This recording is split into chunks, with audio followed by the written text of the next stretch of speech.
Buenas tardes, noches. Estamos en Casa Jade y Alternativa Terapia. Y el día de hoy nos acompaña Jonathan Cosme, psicoanalista. Mm, Jonathan ha venido algunas ocasiones a, a darnos diferentes temas.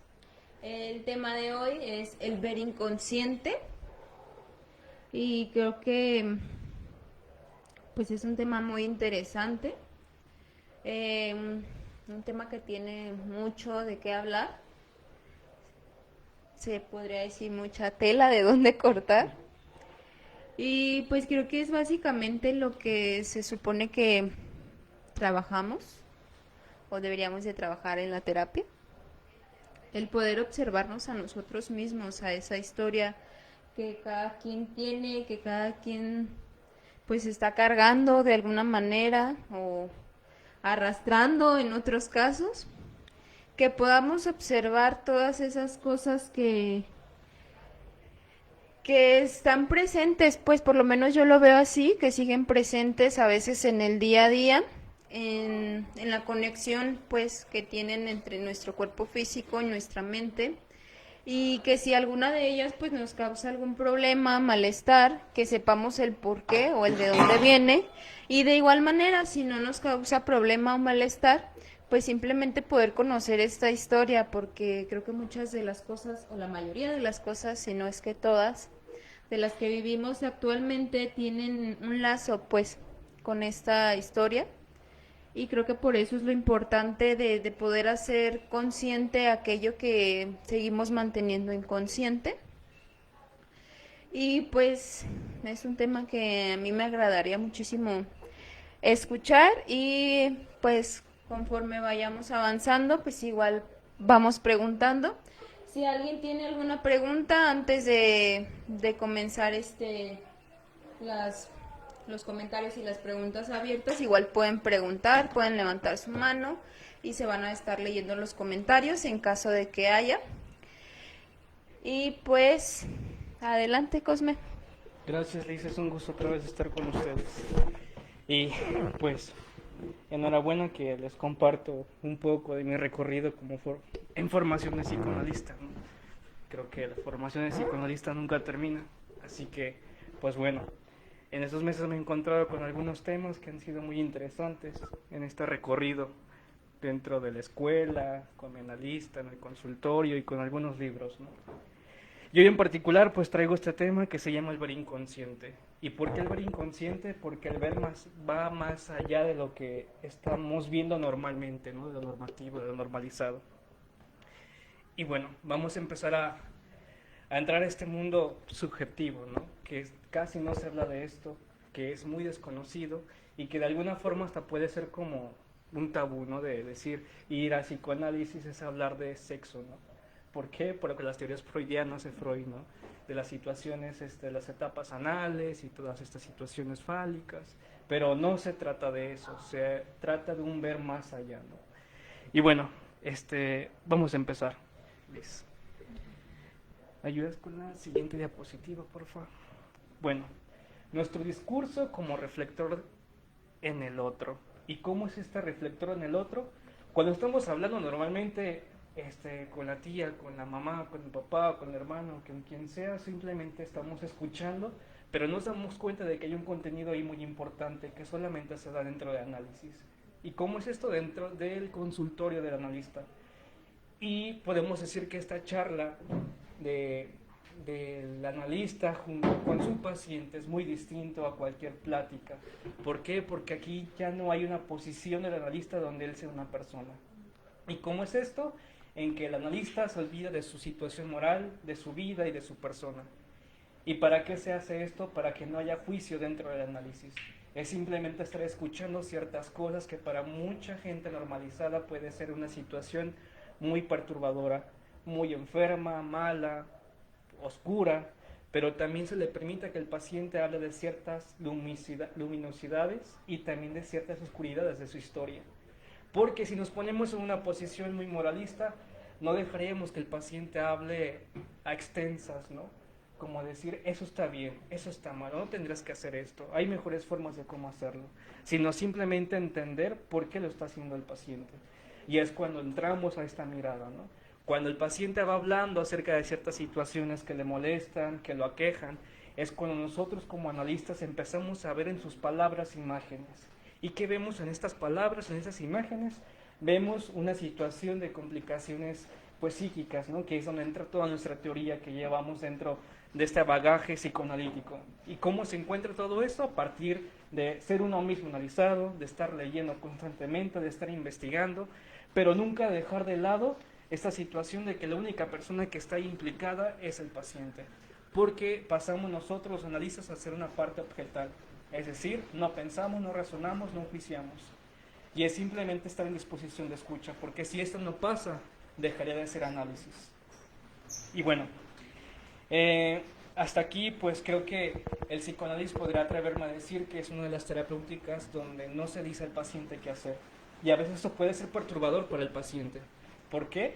Porque se está en una posición muy libre y a veces eso puede espantar. ¿Y por qué espanta? Por esto, ¿no? De escucharse a sí mismo y decir, ¿esto que estoy diciendo es real lo que estoy diciendo? ¿Cómo pude haberlo dicho antes, ¿no? ¿Cómo lo pude haber hecho antes? Pero es solamente que él mismo se dé cuenta de estas tejeduras que trae y no que el analista le diga, esto está mal, eso está bien, ¿por qué podría ser así? O estas situaciones, ¿no? Sino que el paciente se sienta libremente a hablar de expensas de cualquier situación, tanto una situación religiosa, sexual, de su historia, con los padres, con los hijos, pero lo que implica aquí mucho es que esta escucha sea totalmente abierta. Y esto, ¿cómo comienza a emerger? A partir de la situación del analista. Si el analista tiene complicaciones morales, no ha tenido gran apertura a ciertos temas, pues va a haber muchas cosas que no se van a poder rescatar dentro de su discurso. Porque mientras el paciente está hablando, nosotros tenemos que ir pescando palabras. Y esas palabras hacerlos en frases o en preguntas que no enjuicien, sino que hagan concientizar varias cosas. ¿Y cómo es esto? También se refleja en el cuerpo. ¿Y cómo se refleja en el cuerpo? Nosotros, los seres humanos, siempre hablamos con el lenguaje corporal, ¿no? Y a veces decimos más cosas con el lenguaje corporal. Y aquí es cuando hablamos de una situación simultánea donde entra el cuerpo, pero también entra la palabra. Es decir, la palabra sería la parte psíquica y el cuerpo sería la parte somática. Es decir, psique y soma siempre están implicados, nunca deja de ser uno el otro. ¿Y cómo es esto? Es esta postura cuando el paciente llega inmediatamente al consultorio y inmediatamente sienta, como muchos pacientes dicen, no, siento esta vibra, se siente bonito, huele bonito, o tengo miedo, se ve muy oscuro, o se siente muy frío, pero es porque hay una diferencia ahí del contexto. Ya no es una charla normal con cualquier otra persona, sino que también el consultorio funge como un espacio para él o para ella. ¿Y cómo es esto? Porque el cuerpo comienza a relajarse o bien se tensa dependiendo del paciente. Porque claro, hay pacientes que llegan ahí con toda la disposición de ser escuchados, pero llegan otros que están siendo forzados. ¿Y quiénes son estos? Regularmente el niño o el adolescente o alguien más, ¿no? Que le dijeron tienes que ir a terapia y lo mandan con el analista, ¿no? Y está este forcejeo y se ve esta situación del cuerpo todo tenso, el paciente como llega, todo tensito, ¿no? Todo nervioso. Y cuando le empezamos a decir que hable de lo que quiera, ¿no? Que no hay cualquier cosa de qué hablar ahí como un tema en específico, sino que nosotros seguimos la plática, ¿no? Y cuando esto pasa es como encontrarse con, y no me va a decir nada, no me va a enjuiciar, ¿por qué no me dice nada? ¿Por qué no se sorprende, no? Incluso, bueno, mi experiencia también como analizante, como paciente, es escuchar la pluma de mi analista, ¿no? Cuando estoy acostado en el diván y escucho cuando escribe y me pregunto, ¿qué está escribiendo? ¿Por qué lo hace? ¿Sí? ¿O dije algo malo? Pero es algo normal, ¿no? Porque está pasando algo ahí también, se escucha el cuerpo del analista. ¿Cómo? Es como me está poniendo tensión y está escribiendo, ¿no? O cuando van pasando las sesiones y no es importante como escribir todo lo que dice el paciente, sino ciertas cosas importantes que nos ayudan a tejer las cosas. Y hay momentos donde el paciente ya no encuentra hacia dónde irse, ¿no? Se pierde, no sabe qué hacer, comienza a enfermarse y es normal, porque dentro de un análisis el cuerpo comienza a reestructurarse. Imagínense, es como si estuviéramos que, no sé, que nuestro cuerpo ya no sea el que teníamos antes, Ya estamos o más chiquitos o más grandes y el cuerpo lo siente. Y esto es a través de las palabras, porque ya hay ciertas cosas que logra racionalizar el paciente y entender por qué están pasando ahí.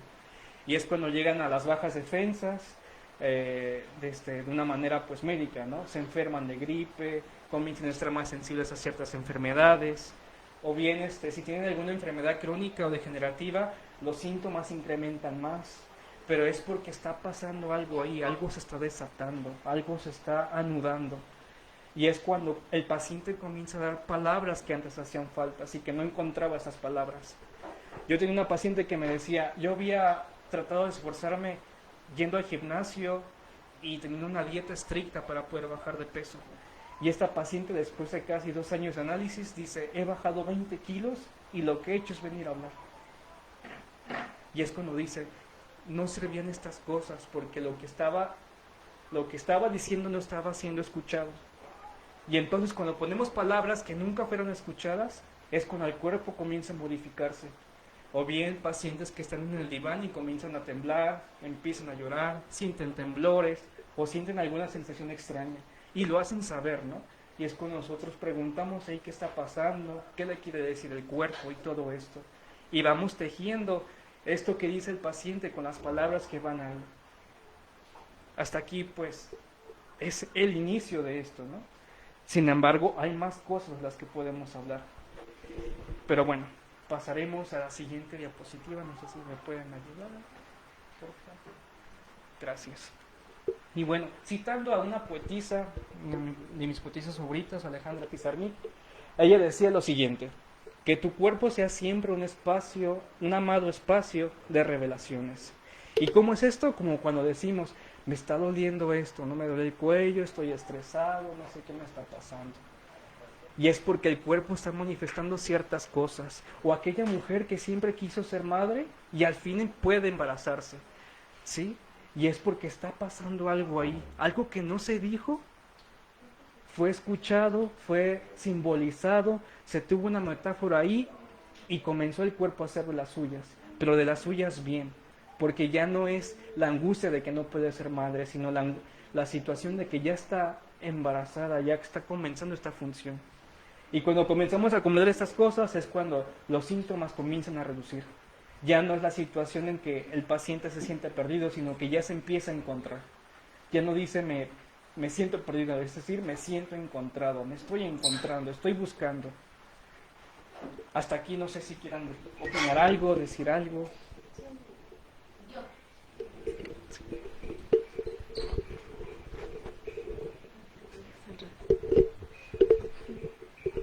Nos enredamos.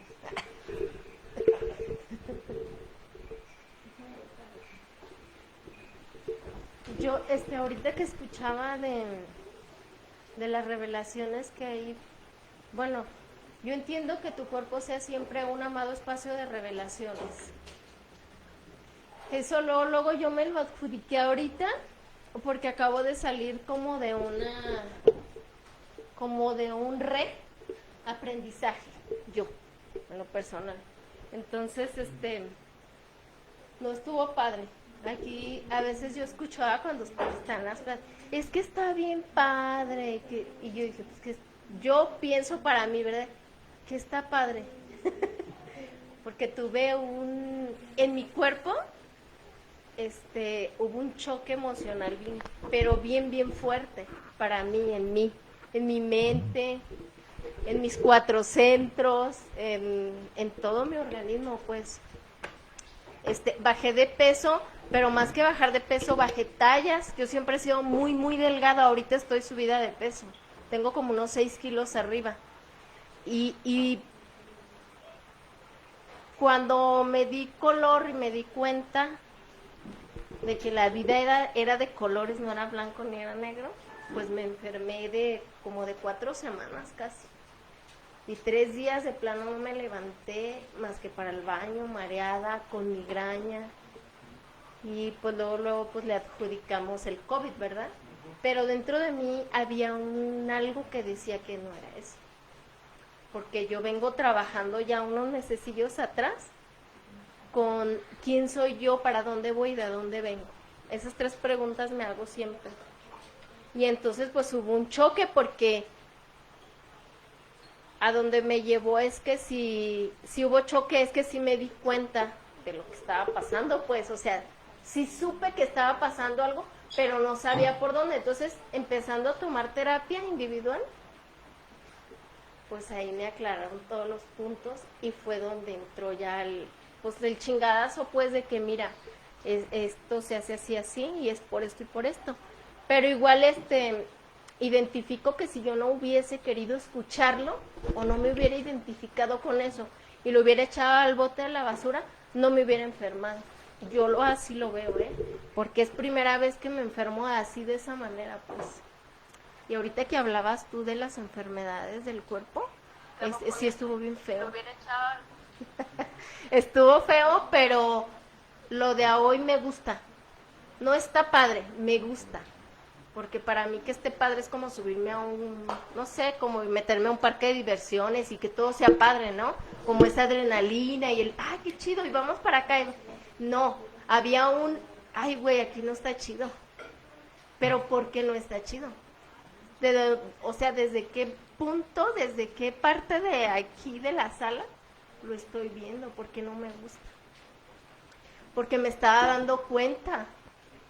Porque yo así veo esta parte pues de lo que tú hablabas. Las revelaciones para mí es el choque que entra cuando yo me siento mal. Para mí eso es una revelación, pero hacia conmigo misma, no volteo a ver el exterior. Y yo identifiqué que si me enfermé, pues fue porque hubo un choque, porque sí me escuché, me revelé a mí misma algo y hubo un choque y físicamente me enfermé. Y pues a mis 42 años yo dije, a lo mejor ya es por la edad, de que ya no aguanto como las emociones o los choques, pero después dije, no fue la edad, ya sé por dónde es, y ya con mi terapia individual supe por dónde era, pues, por dónde entró, dónde se estacionó y cómo lo iba a sacar. Nada más que también me permití darme como mi tiempo, pues, así como, pues date chance de que te enfermes, pues. O sea, porque siempre tú no te enfermas, tú no puedes esto, y como que dices, bueno, yo vengo de un hogar que soy muy exigente conmigo misma, entonces dije, pues me voy a dar permiso de enfermarme y de ir al doctor y de decirle que que sí tengo dolores a mis 42. Tengo dolores y que me permito enfermarme, pues, y sentirme mal, pero también quiero recuperarme, pero quiero recuperarme a mí, no a lo que vengo trayendo aprendido de que me enseñó mi mamá, mi abuela, mi papá, o que yo observaba, porque tenemos como una parte donde no nos identificamos con nada, como a mí me sucedió más como en la adolescencia, que fue como de 20 hacia abajo, porque ya de 21 hacia arriba fui total y disciplina para poder sacar pues 3 hijos adelante, y es cuando ya no te permites nada, ni enfermarte, ni quejarte, mucho menos. Entonces, hace unas semanas me permití enfermarme y sentirme mal, y levantarme así bien contenta y bien tranquila y decir, ahora voy con más fuerza. Y eso es lo que yo entendí ahorita por revelaciones. Luego me cayó esa palabra pues así, hacia conmigo, pues. Me gustó. Eso sí me gustó. Creo que enhorabuena que estés en terapia individual porque esto ayuda mucho a soportar estas dolencias. Y esas dolencias toman cierta significación cuando son escuchadas, ¿no? Porque podemos ir a esta situación histórica de nuestros ancestros, ¿no? Cuando decían, es que si te da hipos porque están hablando de ti, o si sueñas que se te cayó el diente es porque alguien va a morir. Pero, sin embargo, sí puede afectar esto, ¿no? Por los significantes que hay ahí a nivel de la historia, pero lo que importa más aún es lo que el paciente cree que le está pasando. Y conforme a lo que se ha hablado en sesiones atrás y se van tejiendo estas cosas es cuando cobra más valor simbólico. Y es decir, cuando una persona comienza a enfermarse por todas estas situaciones es porque todo se está moviendo. Y obviamente es como si pusiéramos al cuerpo en un sistema climático. Si lo cambiamos a cada rato de climas, pues va a haber ciertas afectaciones respiratorias. Y lo mismo pasa con la mente y el cuerpo. Si el cuerpo está teniendo algún cambio, la mente también está afectada y viceversa. Como en la situación del COVID, ¿no? En esta situación del COVID hay las infancias y las adolescencias no están teniendo un espacio para poder no ser vistos por los padres, porque sabemos que los niños no pueden hacer ciertas cosas en frente de papá o de mamá, o también los adolescentes, ¿no? Y más aún ellos por esa situación sexual por la que están pasando. Y entonces tener la mirada de los padres siempre ahí, imagínense cómo se pone el cuerpo, todo tenso, enojados, y es cuando, en medida de todo esto, dentro de mi práctica en la clínica, pues es estas situaciones de que llegan los adolescentes últimamente todos tensos, estresados, que tienen ataques de ansiedad, los niños que están muy bruscos, que se están golpeando, y es por esto, porque no hay un espacio donde el papá no esté o donde la mamá no esté. Y entonces esto no lo podemos como dejar a un lado. También, aunque no tengamos a nuestros padres cercas, tenemos palabras dentro de ellos en nosotros que nos están siguiendo, y es una mirada que si no es interpretada de la mejor forma va a seguir pesando. ¿Y cómo es que pesa esto? Cuando nos estamos vinculando. ¿Y cómo es esto de vincularnos? Cuando nos encontramos con alguien, no sé, una pareja o un amigo. Y es decir, esas situaciones de ¿por qué me encuentro siempre con gente así? ¿Por qué siempre me hacen esto? Y es porque la manera en que se están vinculando es porque algo se está repitiendo ahí, y es a través de su historia, ¿no? Por ejemplo, una situación en la que, no sé, una situación de vinculación, así. No sé, les pongo un ejemplo de una persona que dice que no puede estar con su pareja si no tiene el permiso de la madre para hacer ciertos eventos con su esposa, ¿sí? Y entonces tiene que ir a platicar a la mamá de lo que va a hacer. Porque si no lo hace, aunque la esposa no sepa esto, no va a estar a gusto esta persona. Pero eso es dentro de él. ¿Sí? ¿Y cómo es esto dentro de él? Porque la pareja tampoco lo sabe. Pero si lo sabe, va a haber este juicio de que es que si le digo a mi esposa me va a juzgar porque tengo que preguntarle esto a mi madre, ¿no? Pero es porque está pasando algo ahí y por algo no se lo dice. Y es consciente de que está en cierta forma mal porque está revalidándose a través de la madre, ¿sí? Y entonces ocupa a la madre para vincularse ahí. Y hablamos de madre, y hablamos de amigos, y hablamos de otras parejas, porque la única conexión que se puede tener ahí es a través de un tercero. ¿Y cómo es a través de un tercero? Porque no se puede tener una cercanía directa. Porque si me pongo frente a ti, totalmente me vas a ver desnudo tanto en imagen como en semejanza hacia ti. Y entonces esto da una angustia enorme a la persona, porque si no se pone un tercero ahí, puede ser amenazado. ¿Y cómo va esto? Cuando la amenaza de cuando mamá me gusta, no sé, me gusta tal banda cuando era adolescente, o me gustaba tal juguete cuando era niño, y nunca se comprendió esto, ¿no? Era aniquilado, le decían, estas no son cosas para ti, o le quitaban el juguete, no le hacían comprender por qué no estaban haciendo bien las cosas, o esos arrebatos muy bruscos, o las infancias muy agresivas, pues llevan a esta historia, ¿no?, de la persona. Estas personas que no logran como tejer estas cosas que fueron pesadas para ellas, en un momento de la adultez va a hacer mucho ruido. ¿Y cómo es que hace ruido? A través de estas formas de amar, a través de estas formas de decir, de hablar y de pensar. Incluso también en el trabajo, en la escuela. Hace unos días un amigo mío me decía que estaba capacitando a alguien para su trabajo. Y decía que estaba todo disperso, que no se concentraba esta persona, pero que en su currículum todo estaba de lujo, ¿no? Y que se sorprendía por esto. Y yo le dije, tal vez ha de traer un problema, ¿no?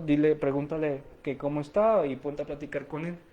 Y me dijo que de alguna forma le funcionó, porque al momento de ser escuchado, este chico, pues comenzó a estar ahí, ¿sí? Más atento. Y era porque no estaba teniendo ciertas cosas que le hacían falta anímicamente.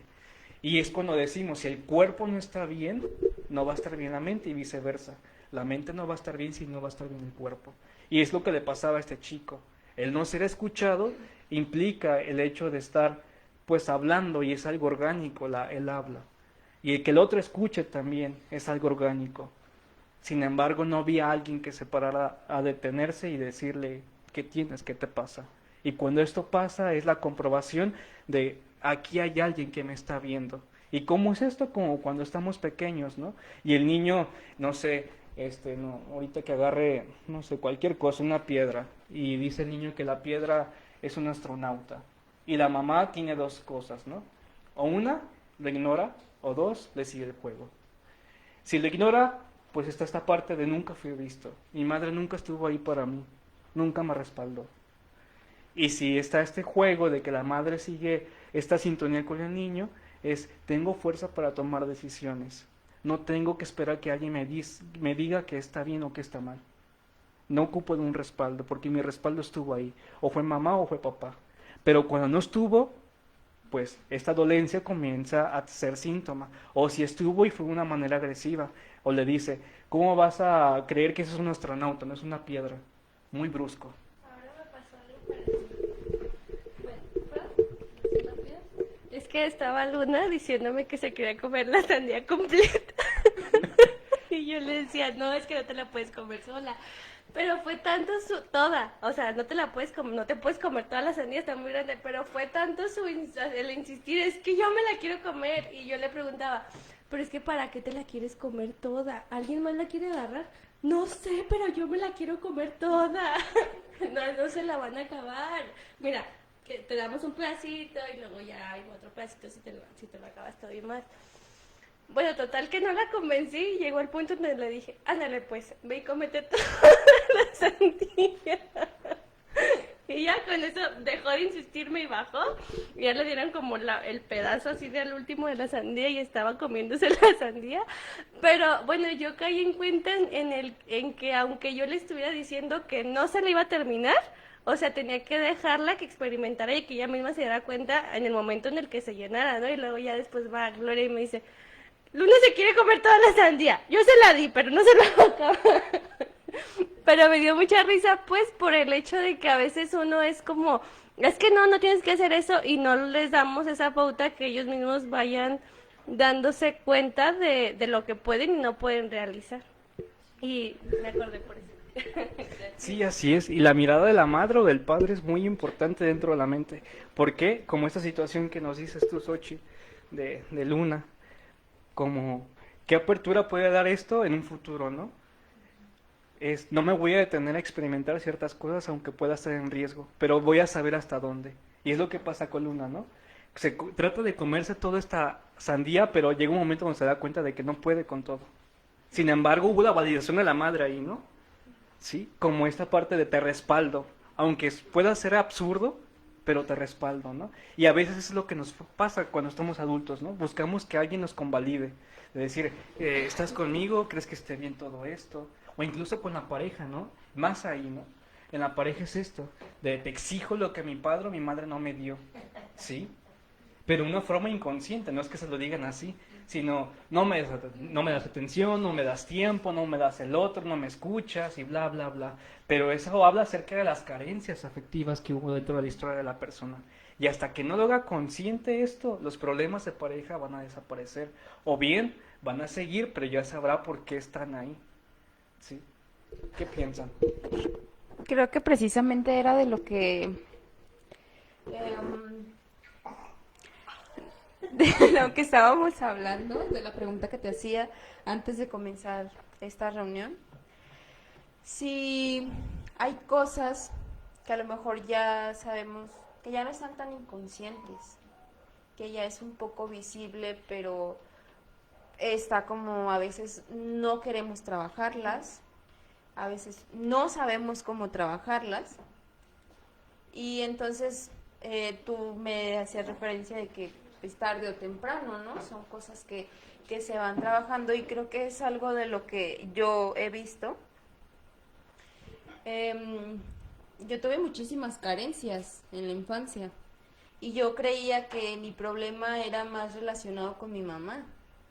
Sentí que era de la que menos había recibido este afecto, este respaldo y todo esto. Entonces, para mí ha sido muy fuerte hace unos días el darme cuenta que no era tanto con mi mamá, que era más hacia mi papá, que fue de la persona de la que más esperé recibir y que actualmente sigue siendo de la persona de la que más espero recibir. Entonces, yo esto lo veo reflejado mucho porque Cuando yo era niña, creo que es algo de lo que también ya he comentado y de lo que hemos hablado, cuando yo era niña, yo buscaba la atención de mi padre a través de las enfermedades. Entonces era como una conexión que ya tenía mi cuerpo, de que a lo mejor no era que yo decidiera tan literal enfermarme, pero ya sabía que enferma mi padre iba a estar conmigo. Era una manera en la que yo lo iba a tener cerca, en la que yo lo iba a tener ahí chiqueándome, mimándome, y iba a estar.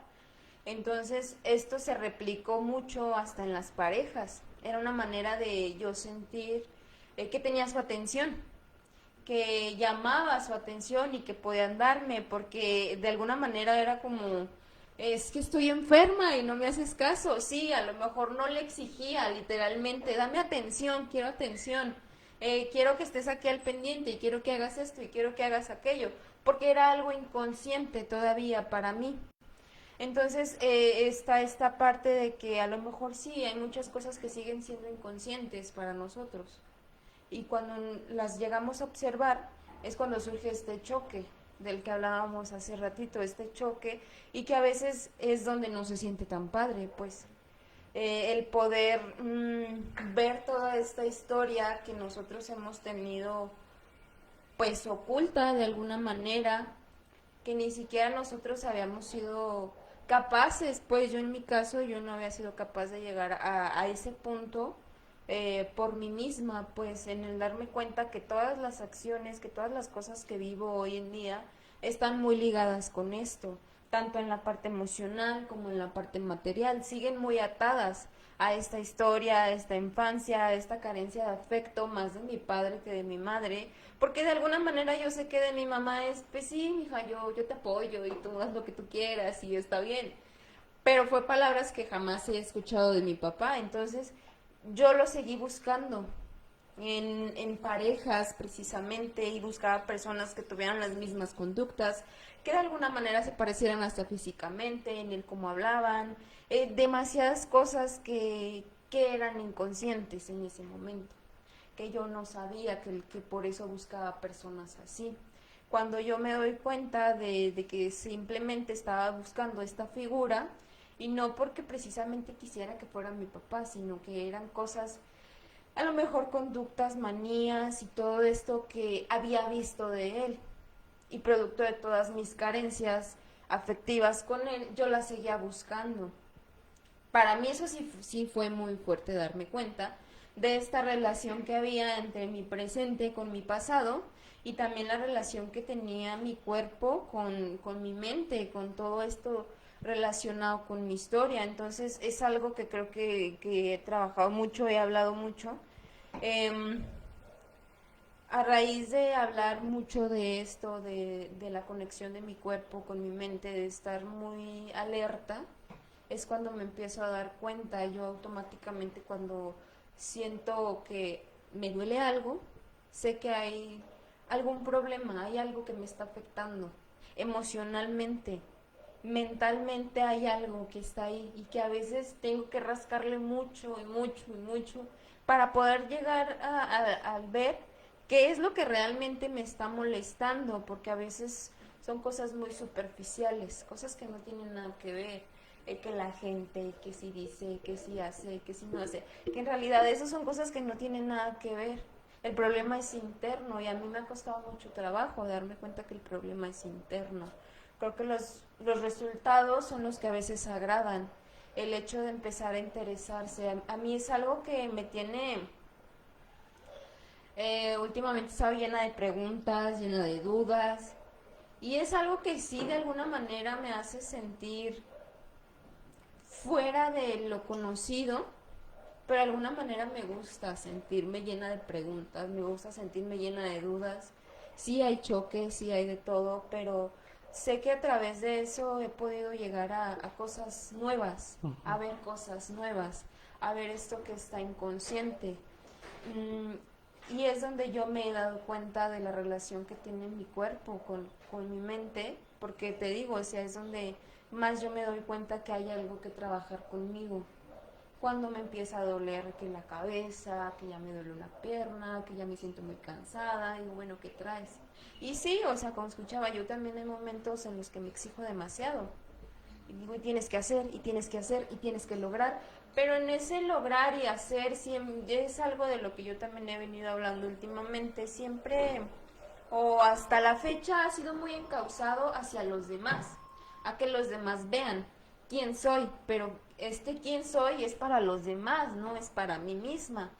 Entonces, últimamente me he dicho a mí misma, bueno, ¿por qué no te permites sentir que estás enojada, que estás frustrada, que te sientes ansiosa, que te sientes nerviosa? Y cuando te des cuenta en el por qué te sientes así, quizás se va, quizá baja. Pero ha sido la única manera en la que yo he podido darme cuenta a través de tantas veces escuchar y escuchar lo mismo. El cuerpo, el cuerpo, el cuerpo nunca miente. Entonces, son cosas que hasta ahorita he alcanzado a ver. Sé que hay muchas cosas que hacen falta, pero de alguna manera son cosas que me han agradado, porque te digo, no del todo ha sido sufrimiento, claro que no. No ha sido como sufrir por estas cosas que veo. Sí hay un choque, sí duele, pero el resultado es lo agradable. Entonces creo que estamos, bueno, yo por lo menos sigo en este camino de quizás hay cosas que ya estoy viendo, pero aún no las estoy trabajando. A veces por decisión, a veces por no saber cómo, o a veces porque simplemente no hay como por dónde empezar o no está muy claro todavía. Sí, es que, pues si no se encuentra una razón de por qué se está enfermo, la enfermedad va a seguir. Sea una enfermedad somática o una enfermedad mental, hasta que no se encuentre una relación de por qué está esta enfermedad, es porque hay una función ahí en su historia de la persona. Y hasta que no se encuentra esa razón de por qué está ahí, de por qué se pone en ciertos momentos de su vida, o cuando está una persona, o ciertas situaciones que se den, por qué se enferma, qué es lo que hace la enfermedad frente a esta situación. Tal vez hace más amena el hecho de pasar esas situaciones hostiles, o esas situaciones muy bonitas, ¿no? Porque también puede pasar esta parte, ¿no? Contraria, de está todo bien, que mejor me enfermo, ¿no? Para no poder recibir esta parte afectiva. Y esto hablamos ya de una posición en la que posiblemente hablamos de que siempre hubo hostilidad y que nunca hubo una posición pues femenina, pasiva ahí por parte de los padres, ¿no? Y más aún cuando hablamos de situaciones familiares tradicionales, donde hay violencia, donde hay padres ausentes, donde hay un padre muy machista, donde hay un padre que golpea, donde hay un padre alcohólico, adicto, entre otras cosas. ¿Y cómo es esto? Porque el hijo tiene esta ausencia del padre. ¿Por qué? Porque no hay una fortaleza. ¿Y cómo es posible esto? Pues porque no se supo estar ahí de la mejor forma. Y cuando logra cuestionar esto la persona de, es que me hubiera gustado que me tratara así.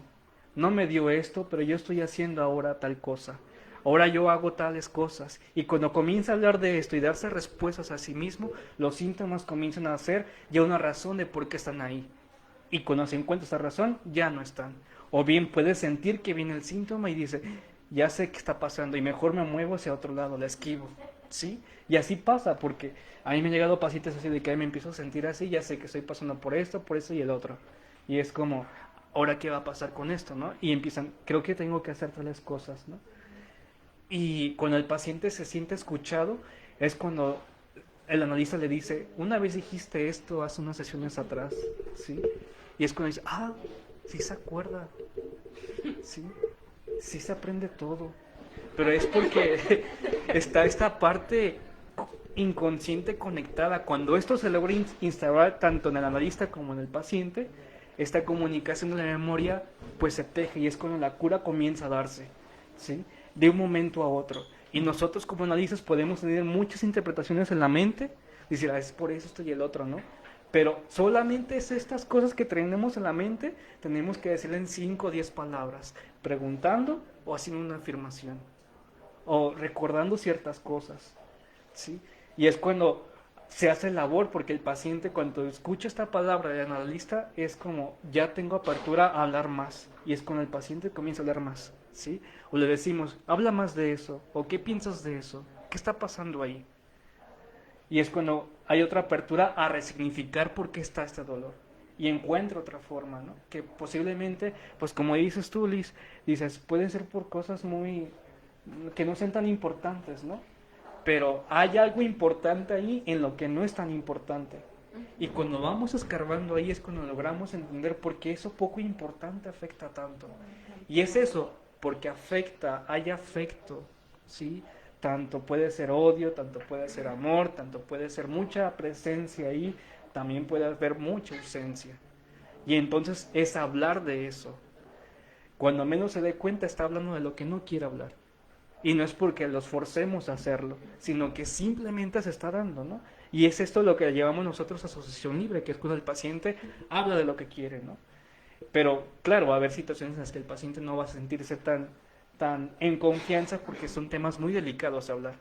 Pero cuando logra entender que hay una escucha ahí que está activa y que nunca está como, no, nada más estoy acostado aquí en el diván y no sé si me escuchan, ¿no? Pero cuando hay esta revalidación es cuando comienza a hablar más de lo que no quiere hablar.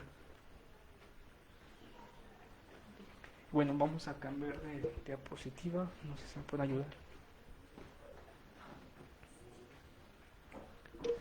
Y aquí dice, la relación singular con el otro. ¿Y por qué singular?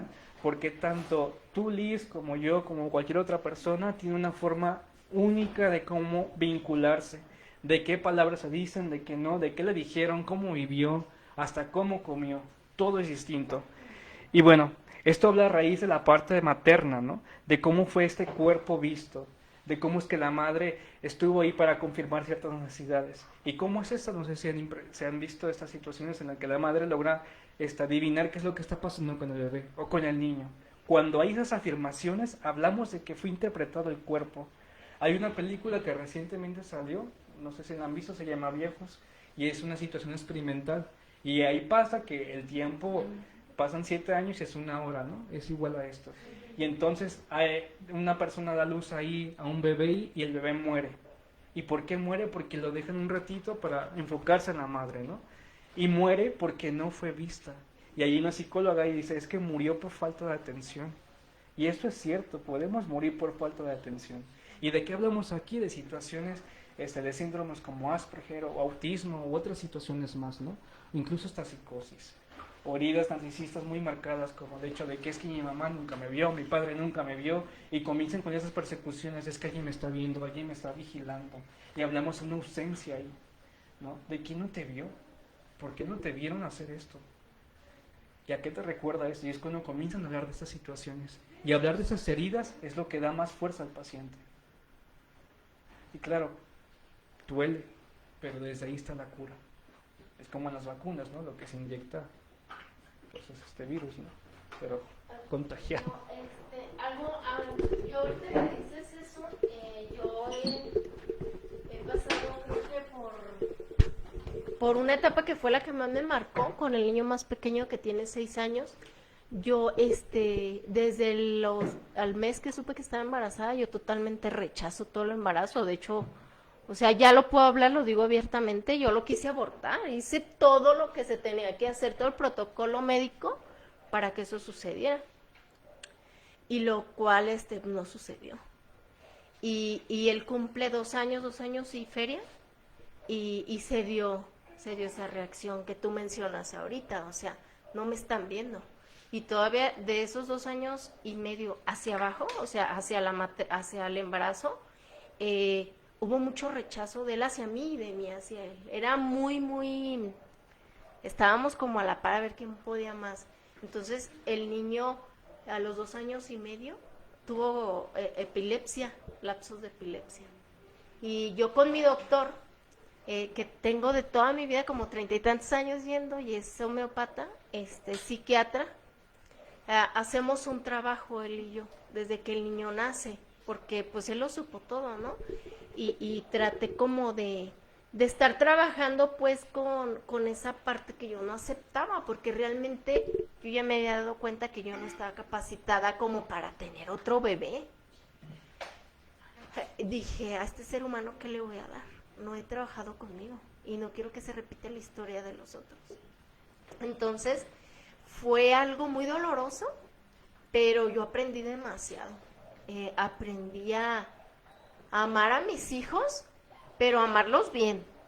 Amarlos para mí es soltarlos. Ahorita que decías en la parte del niño cuando están haciendo cosas y los ojotes de la mamá que ya están señalando lo que deje ahí, que se porte bien y que todo, ¿no? Y después cuando son adolescentes le tapa esa tan rica que es de, o sea, se te antoja todo, todo literal, todo. Yo trabajé bastante con ese niño y ahorita, hoy por hoy, yo creo que es el niño más amoroso que yo puedo ver con su mamá. O sea, es algo meloso de parte de ambos. Y yo todas las noches después de que él ya entra en su sueño muy, pues más o menos ya profundo, que es aparte de las 2 horas, hacemos un trabajo él y yo. Él está inconsciente, en su inconsciente, y yo voy y con mi dedo pulgar hacia la parte de arriba, yo le digo todo lo aceptable que él es para mí, pues, o sea, y de esa parte el niño dejó de convulsionar. Al niño ya no se le dio medicina desde julio, y fue un trabajo, pues, en el cual yo dije, sí, ya hice esto, pero ahora ya se quedó él aquí. Yo todavía no he investigado ni he sabido todavía, porque estoy trabajando primero en mí, no he sabido por qué él quiso quedarse aquí ni conmigo, pero digo, pues está chido, pues, pero en ese tiempo cuando él convulsionó, pues el doctor dijo, es que este niño ya no, o sea, ya no estaba aquí, pero no por enfermedad física, por enfermedad mental, porque no fue visto. ¿Por quién? Por su mamá. Y ahorita que, pues es lo más cercano, pues, y es lo más difícil que yo he pasado con mis 5 hijos, que todos mis embarazos han sido sanos, o sea, soy una mamá normal, pues, pero con ese quinto, tengo un trabajo así como muy minucioso, muy... Ahora sí, ese sí es un trabajo muy padre, pues, para mí, hoy. Atrás no, yo no lo veía ni como trabajo ni como nada, o sea, yo rechazo total, yo no podía, yo estaba dispuesta pero a tratarme yo. Entonces llega él y ahorita Lisandra hablaba de posponer. Hay momentos, se pospone algo para que cuando tú estés preparada llegue ese momento de recuperación. Yo pienso que hoy mi momento de recuperación fue ese niño para mí, o sea, yo lo veo bien personal.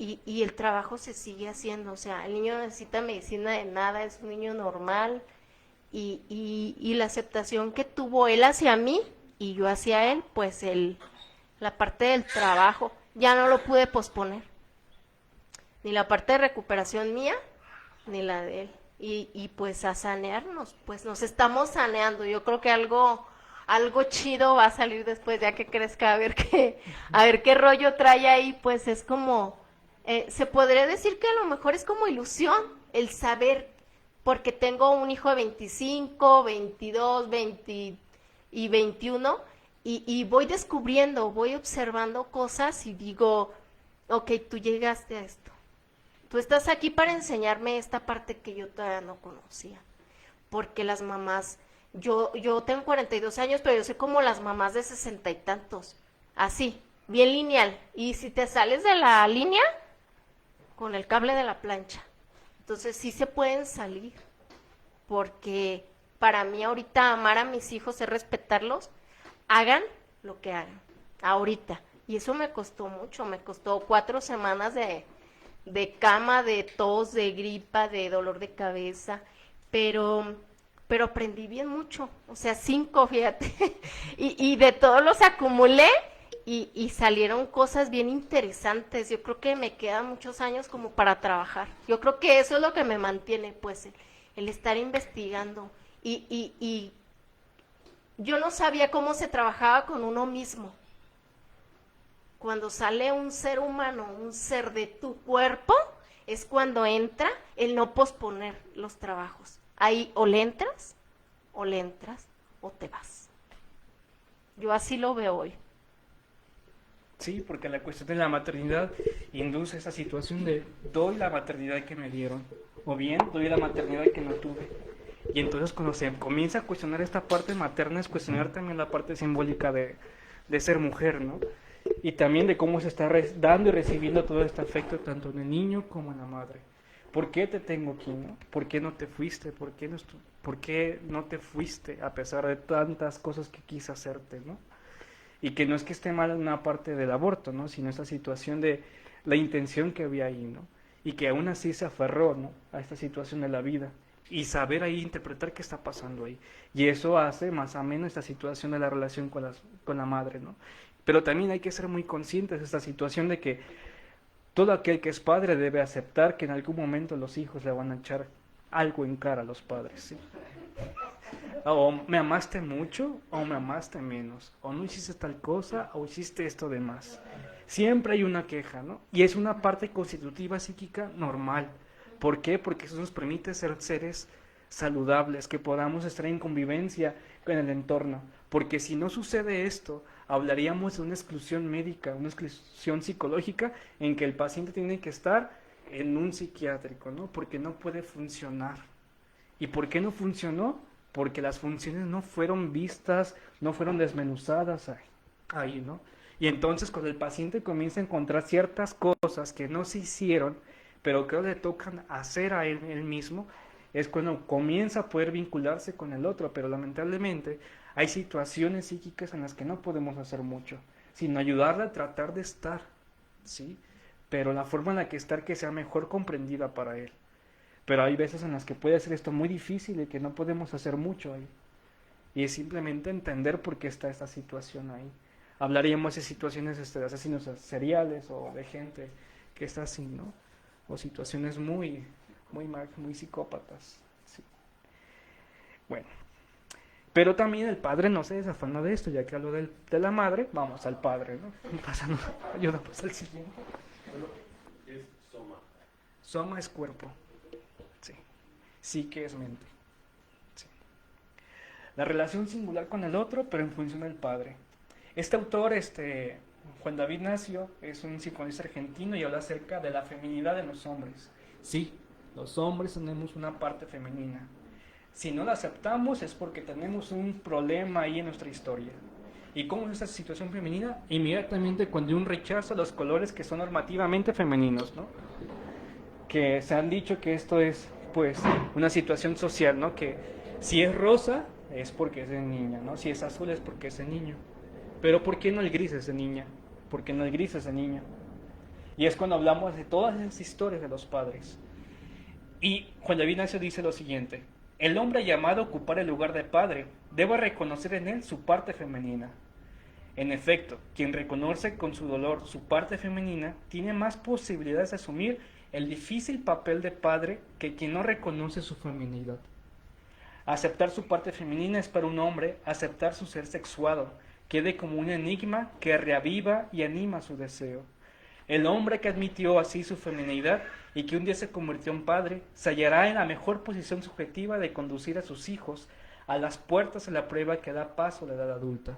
Es decir, hablamos de que si este padre realmente acepta estas situaciones femeninas en como cuando el padre puede estar ahí con el hijo, que a pesar de que llega de trabajar no diga que está cansado, sino que a pesar del cansancio esté ahí como padre funcionando, porque el ser padre es una función, y esa función no solamente tiene que ser por parte del padre biológico, puede ser por alguien más, ¿no? El padre que adopta, el tío, la abuela, etcétera, y tampoco tiene una situación sexual. Por eso dice esto, ¿no?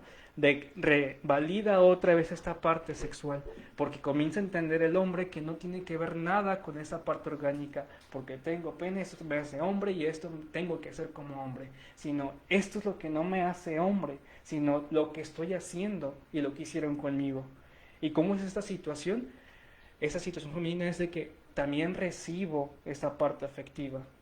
Pero cuando hablamos de situaciones de padres que han sido muy violentos, en situaciones muy marcadas en sus vidas, como cuando, por ejemplo, no sé, el niño quería abrazar al padre o el adolescente quería que el papá lo escuchara y le dice, cállate, no te quiero escuchar, o esa situación muy agresiva debido a problemas de pareja, ¿no?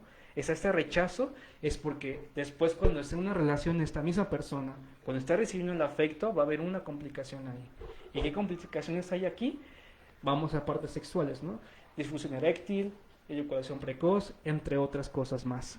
O en situaciones de que alguien más le mande, tiene problemas. o en situaciones de que tiene que ser tierno con alguien o amable con alguien, se le dificulta. Y todo por esas situaciones del padre, ¿no? De que no tuvo un padre que estuvo ahí para entenderme. Tuvo un padre que no estuvo, y si estuvo me pegaba. Si estuvo, me decía que eso no estaba bien, ¿sí? Por ejemplo, hay videos, una vez me encontré un video en Facebook de un niño que quería una falda. Y este niño deseaba tanto la falda que la mamá se lo compró, ¿sí? Y el niño estaba feliz con su falda en toda la casa. Pero había un juicio ahí por parte de todas las personas diciendo que eso le iba a traumar. Pero no es cierto. El trauma está cuando le prohíbes eso.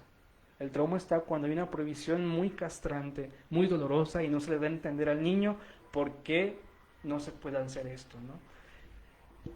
Como esa situación de Luna que decías, ¿no? Pudieras haberte puesto castrante y decirle que no.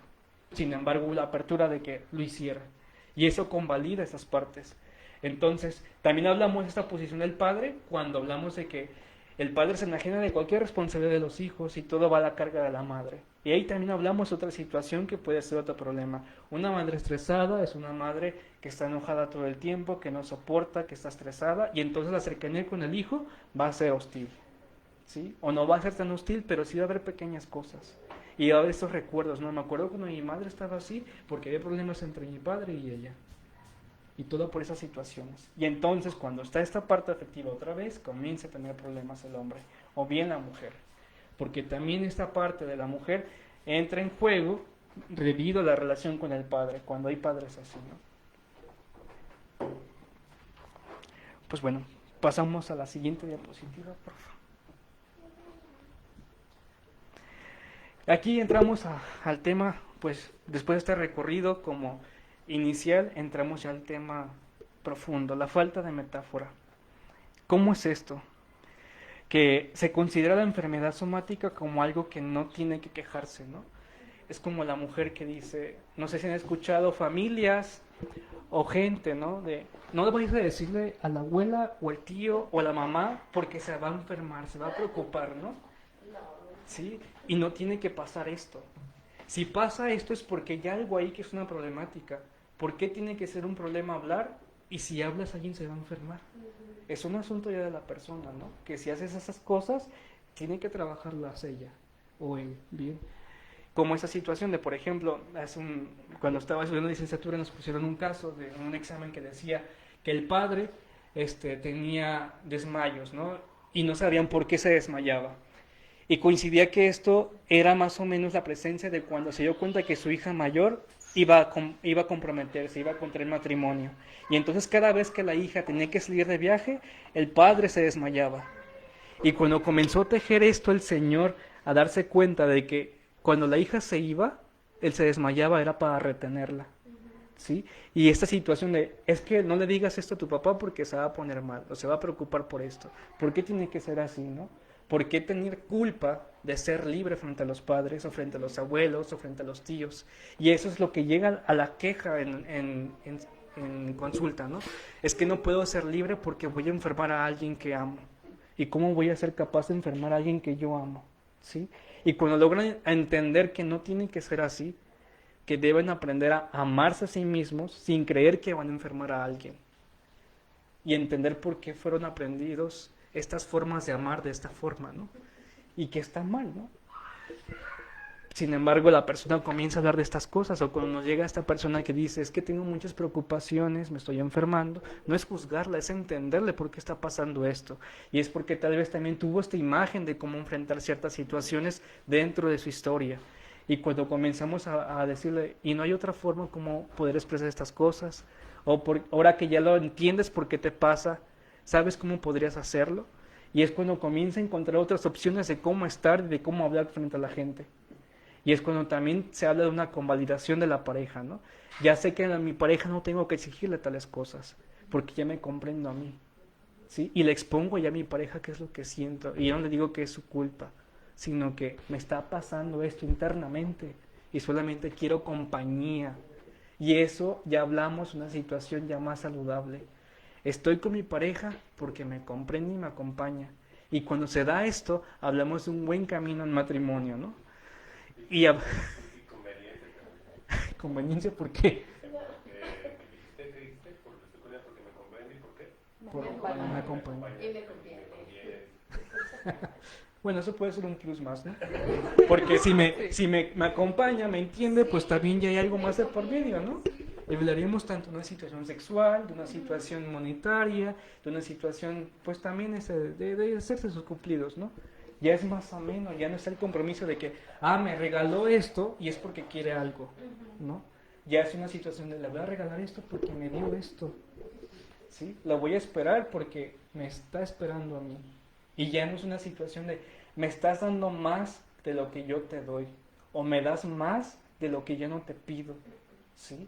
Y cuando comienzan a encontrar estas cosas de por qué lo hacen, esto deja de estar en la relación y comienzan a bajar las peleas. Sin embargo, es importante también hacerles saber por qué está la pelea, ¿no? Porque posiblemente hay un problema ahí entre los padres que tuvieron y pues bueno, con el tiempo se van a ir dando. Y eso es lo que pues en gran parte pasa con la función del cuerpo, ¿no? En que el cuerpo puede enfermarse y encontramos cosas tan extrañas que no podemos entender por qué están, ¿no? ¿Me ayudas con la siguiente, Gil, por favor? Bien. Hablando del cuerpo, Nacio, este mismo psicoanalista, dice lo siguiente en uno de sus libros. Dice, la cejera resulta una restricción violenta del yo contra un inconsciente perverso.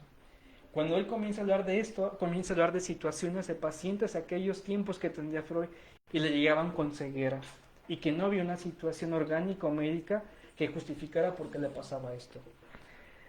Y bueno, él sigue escribiendo y dice lo siguiente, ya que tanto quieres ver cosas sexuales, pues bien, no vas a ver nada. Y entonces cuando se instala el síntoma, ¿no? Cuando la persona comienza a decir, es que empecé a dejar de ver en tal momento. Y cuando te comienza a contar el contexto, qué fue lo que sucedió, qué es lo que siente mientras no está viendo. Y cuando comienza a darse cuenta de por qué no veía, es que me acuerdo que quería ver tal cosa, ¿no? Quería ver ciertas cosas que no tenía que ver. ¿Y cómo es esto? Quería verme libre, quería verme con alguien, con una pareja, quería verme exitosamente bien. Sin embargo, eso implicaba que tenía que salirme de la casa de mis padres, o tener que salir de cierta institución, o tener que estar en contra de cierta persona. Pero es tanto el amor que le tengo que prefiero estar ciego, me ciego. Y cuando comienza a darse cuenta de esto, es cuando la ceguera se quita. Por esto, Freud le decía esto como una falta de metáfora, porque cuando no se interpreta, el cuerpo hace de las suyas para poder sobrevivir, si no estaríamos al borde de la locura. ¿Y cómo es esto? Escuchar voces, ver cosas, o estar imaginando ciertas situaciones para tratar de que la realidad no sea tan dura, de que no sea tan agresiva. Y entonces el cuerpo entra ahí para salvarte. ¿Qué piensan? ¿No? O lo más usual ahorita en esta actualidad, ¿no? Son las madres que llegan con adolescentes, ¿no? Y dicen, es que mi hijo está raro. Y le pregunto, ¿por qué está raro, señora? Y siempre es esta apertura, ¿no? De no juzgarle, de no preguntarle, sino de que hable la señora, ¿no? Y es que, no sé, se encierra mucho en el cuarto, no quiere salir con nosotros, ya no me hace caso, ya me ignora. Y la respuesta es, pues señora, su hijo está siendo adolescente.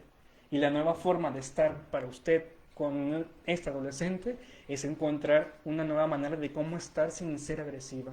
Porque un niño lo que quiere estar siempre es ser visto por la mamá, ¿no? Que le aplauda, también por el papá, pero el adolescente no, el adolescente es quítate, quiero mi espacio.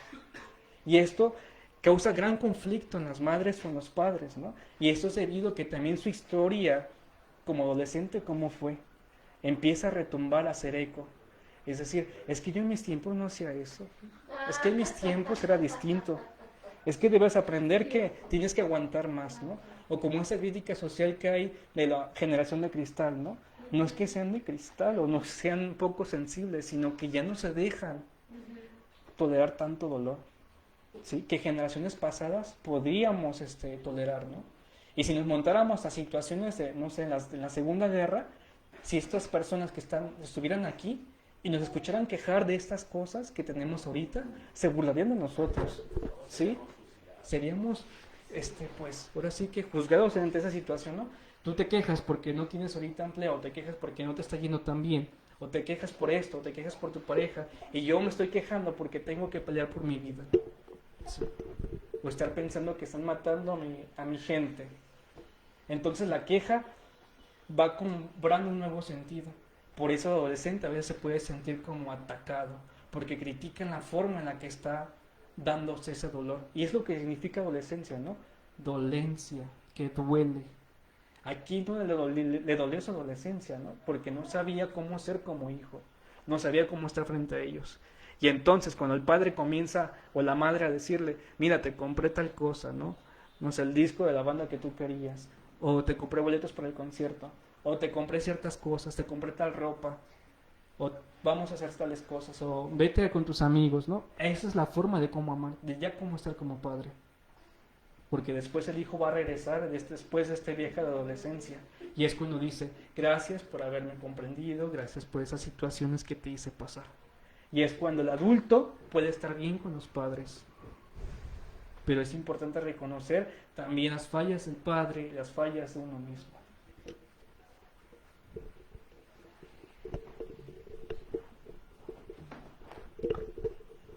Ay, caray, pues yo pensé que íbamos a tocar el tema de codependencia, maternodependencia, hasta a finales de semana, pero estás tocando todos los ámbitos. Y te escucho, vaya responsabilidad que es ser padre, o madre, o guiar a un ser humano. Yo creo que ojalá hubiera como la oportunidad de que todos pudieran tomar un curso, una escuela de padres, o que pudieran hacer conciencia de esto que tú estás hablando antes de aventarse, pues no nada más a traer a un hijo al mundo. Porque sí puedo observar, además de las carencias, violencia de la que fui de cierta manera objeto, esa falta de amor también que ellos pues en ese momento lo interpretaban de otra manera, muchos golpes también. Fueron marcas que se fueron quedando y generando un resentimiento, que tuve necesidad de mucha terapia para poder trascender eso.